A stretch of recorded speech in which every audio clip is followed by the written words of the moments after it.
गरुड़ पुराण सारोद्धार। पहला अध्याय। धर्म ही जिसका सुदृढ़ मूल है, वेद जिसका स्कंध है, पुराण रूपी शाखाओं से जो समृद्ध है, यज्ञ जिसका पुष्प है और मोक्ष जिसका फल है, ऐसे भगवान मधुसूदन रूपी पादप वृक्ष की जय हो। देव क्षेत्र नैमिषारण्य में स्वर्गलोक की प्राप्ति की कामना से शनकादि ऋषियों ने एक बार सहस्र वर्ष में पूर्ण होने वाला यज्ञ प्रारंभ किया। एक समय प्रातःकाल के हवनादि कृत्यों का संपादन करके उन सभी मुनियों ने सत्कार किए गए आसनासीन सूत जी महाराज से आदर पूर्वक ये पूछा। ऋषियों ने कहा, हे सूत जी महाराज, आपने सुख देने वाले देव मार्ग का सम्यक निरूपण किया है। इस समय हम लोग भयावह यम मार्ग विषय में सुनना चाहते हैं। आप सांसारिक दुखों को और उस क्लेश के विनाशक साधन को तथा इस लोक और परलोक के क्लेशों को यथावत वर्णन करने में समर्थ हैं, अतः उसका वर्णन कीजिए। सूत जी बोले, हे मुनियों, आप लोग सुने। मैं अत्यंत दुर्गम यम मार्ग के विषय में कहता हूँ, जी पुण्यात्मा जनों के लिए सुखद और पापियों के लिए दुखद है। गरुड़ जी के पूछने पर भगवान विष्णु ने उनसे जैसा कुछ कहा था, मैं उसी प्रकार आप लोगन की संदेह की निवृत्ति के लिए कहूँगा। गरुड़ जी ने कहा, हे देव, आपने भक्ति मार्ग का अनेक प्रकार से मेरे समक्ष वर्णन किया है और भक्तों को प्राप्त होने वाली उत्तम गति के विषय में भी कहा है।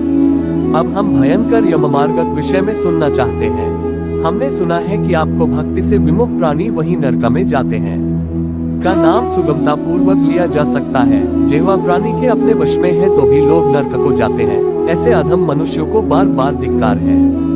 इसलिए हे भगवान, पापियों को जो गति प्राप्त होती है तथा यम मार्ग में जैसे वे अनेक प्रकार के दुख प्राप्त करते हैं, उसे आप मुझसे कहें। श्री भगवान बोले, हे पक्षींद्र, सुनो, मैं उस यम मार्ग विषय में कहता हूँ जिस मार्ग से पापी जन नरक को यात्रा करते हैं और जो सुनने वालों के लिए भी भयावह है।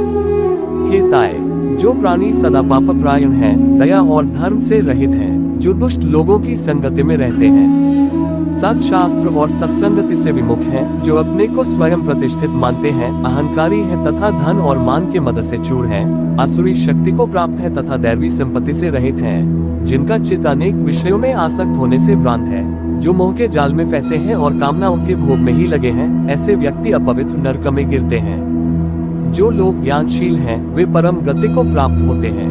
पापी मनुष्य दुखपूर्वक यम यातना प्राप्त करते हैं। पापियों को इस लोक में जैसे दुख की प्राप्ति होती है और मृत्यु के पश्चात वे जैसी यम यातना को प्राप्त होते हैं, उसे सुनो। पथोपार्जित पुण्य और पाप के फलों को पूर्व में भोग कर कर्म के संबंध से उसे कोई शारीरिक रोग हो जाता है। आधिक मानसिक रोग और व्याधिक शारीरिक रोग से युक्त तथा जीवन धारण करने की आशा से उत्कंठित उस व्यक्ति की जानकारी के बिना ही सर्प की भांति बलवान काल उसके समीप आ पहुंचता है। उस मृत्यु की संप्राप्ति की स्थिति में भी उसे वैराग्य नहीं होता। उसने जिनका भरण पोषण किया था, उन्हों के द्वारा उसका भरण पोषण होता है। वृद्धावस्था के कारण विकृत रूप वाला और मरणाभिमुख वह व्यक्ति घर में अवमानना पूर्वक दी हुई वस्तु को कुत्ते की भांति खाता हुआ जीवन व्यतीत करता है। वह रोगी हो जाता है, उसे मंदाग्नि हो जाती है और उसका आहार तथा उसकी सभी चेष्टाएं कम हो जाती हैं। प्राणवायु के बाहर निकलते समय आंखें उलझ जाती हैं, नाड़ियों कफ से रख जाती हैं, उसे खांसी और श्वास लेने में प्रयत्न करना पड़ता है तथा कंठ से गुड़-गुड़ से शब्द निकलने लगते हैं। चिंतामग्न स्वजनों से घिरा हुआ तथा सोया हुआ वह व्यक्ति कालपाश के वशीभूत होने के कारण बुलाने पर भी नहीं बोलता। इस प्रकार कुटुंब के भरण पोषण में ही निरंतर लगा रहने वाला अजितेंद्रिय व्यक्ति अंत में रोते बिलखते बंधु बांधवों के बीच उत्कट वेदना से संज्ञा शून्य होकर मर जाता है। हे गरुड़, उस अंतिम क्षण में प्राणी को व्यापक दृष्टि प्राप्त हो जाती है, जिससे वह लोक परलोक को एकत्र देखने लगता है। अंतःचकित होकर वह कुछ भी कहना नहीं चाहता। यमदूतों के समीप आने पर सभी इंद्रियां विकल हो जाती हैं, चेतना जड़ीभूत हो जाती है और प्राण चलायमान हो जाते हैं।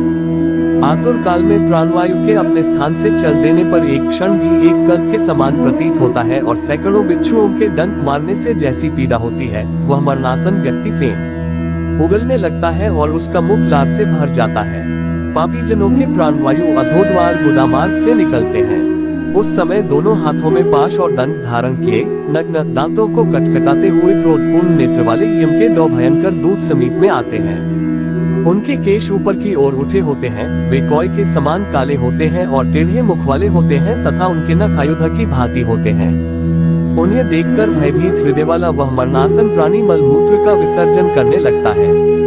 अपने पांच भौतिक शरीर से हाय हाय करते हुए निकलता हुआ तथा यमदूतन के द्वारा पकड़ा हुआ वह अंगुष्ठ मात्र प्रमाण का पुरुष अपने पर को देखता हुआ यमदूतों के द्वारा यातना देह से ढक करके गले में बलपूर्वक पाशों से बांधकर सुदूर यम मार्ग पर यातना के लिए उसी प्रकार ले जाया जाता है जिस प्रकार राजपुरुष दंडनीय अपराधी को ले जाते हैं। इस प्रकार ले जाए जाते हुए उस जीव की चमके दूत तर्जना करके डराते हैं और इस प्रकार ले जाए जाते हुए उस जीव की चमके दूत तर्जना करके डराते हैं और नरकों के तीव्र भय का पुनः पुनः वर्णन करते हैं। यमदूत कहते हैं, रे दुष्ट, शीघ्र चल, तुम यमलोक जाओगे। आज तुम्हें हम सब कुंभीपाक आदि नरकों में शीघ्र ही ले जाएंगे। इस प्रकार यमदूतों की वाणी तथा बंधु बांधवों का सदन सुनता हुआ वह जीव जोर से हाहाकार करके विलाप करता है और यमदूतों के द्वारा प्रताड़ित किया जाता है। यमदूतों की तर्जनाओं से उसका हृदय विदीर्ण हो जाता है, वह कांपने लगता है। रास्ते में उसे कुत्ते काटते हैं और अपने पापों का स्मरण करता हुआ वह पीड़ित जीव यममार्ग में चलता है।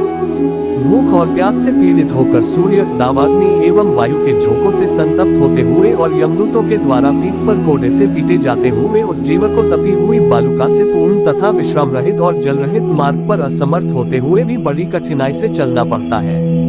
थककर जगह जगह गिरता और मूर्छित होता हुआ वह पुनः उठकर पापी जनों की भांति अंधकारपूर्ण यमलोक में ले जाया जाता है। 2 अथवा 3 मुहूर्त में वह मनुष्य वहां पहुंचाया जाता है और यमदूत उसे घोर नरकयातना उनको दिखाते हैं।